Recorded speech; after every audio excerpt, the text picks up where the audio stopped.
the man of lawlessness. Daniel 7, verse 7 and verse 8. After that, in my visions at night, I looked, and there before me was a fourth beast, terrifying and frightening, and very powerful.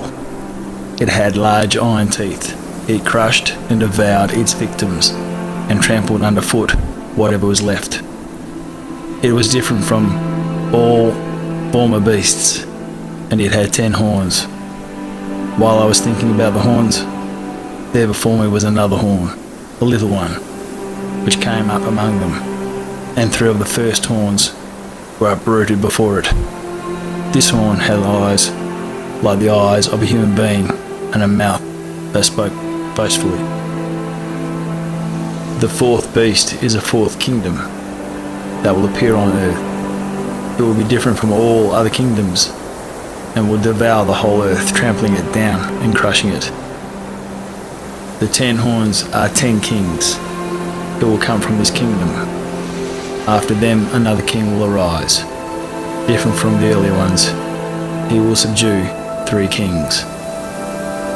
Then I wanted to know the meaning of the fourth beast, which was different from all the others and most terrifying.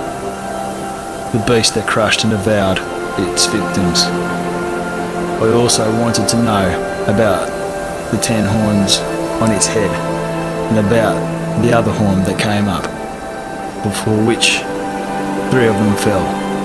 The horn that looked more imposing than the others, and that had eyes and a mouth that spoke boastfully. The 10 horns that Daniel talks about are the 10 emperors, from Caesar Augustus through to Caesar Titus. The extra horn that Daniel talks about is Emperor Domitian, the man of lawlessness. He comes after his father's and brother's reign. The 3 kings, or 3 horns that you see that are uprooted, are the 3 kings from the year of the 4 emperors. The 3 kings, Galba, Otho, and Vitellius, 3 emperors from the year of the 4 emperors, all die suddenly. Vespasian, Domitian's father, becomes the emperor. It's reasonable to say the 3 kings that Domitian subdues are the conquests of his military career against Chatti, Britain, and in the Dacian Wars. Daniel 7:25. Domitian will speak against the Most High and oppress his holy people, and try to change the set times and the laws.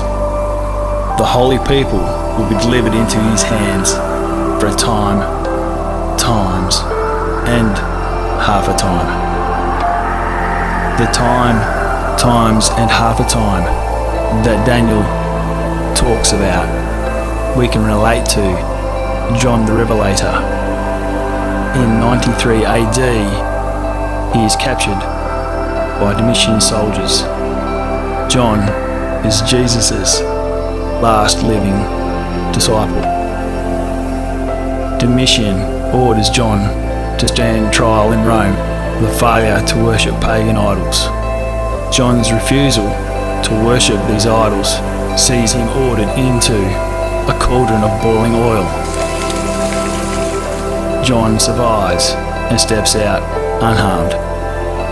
Domitian has John exiled to Patmos until 96 AD, 3.5 years after his trial. Daniel 7, verse 26.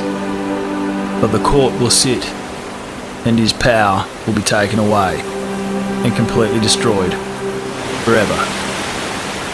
The man of lawlessness, Emperor Domitian, was lawless. He ousted the republican impression that his father Vespasian and Titus had maintained, preferring the Roman Empire to be governed by himself as a divine monarchy, which believes a monarch is not subject to any earthly authority, with the right to rule only from God, and that only God can dethrone the king.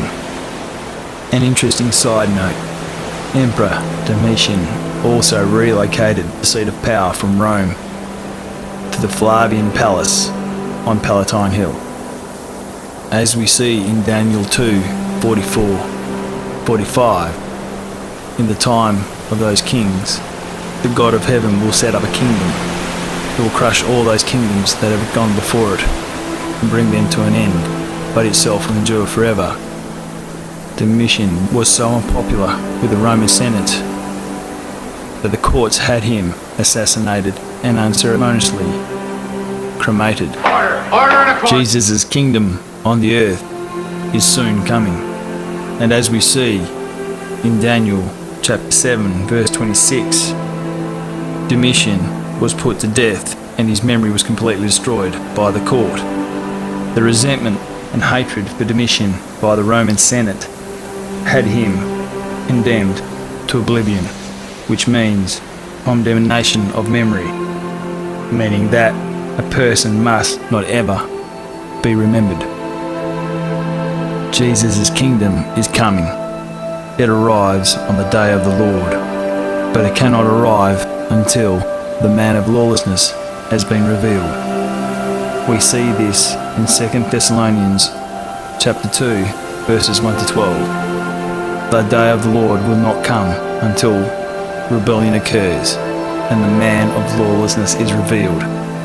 He will oppose himself above everything and over everything that is called God or is worshipped.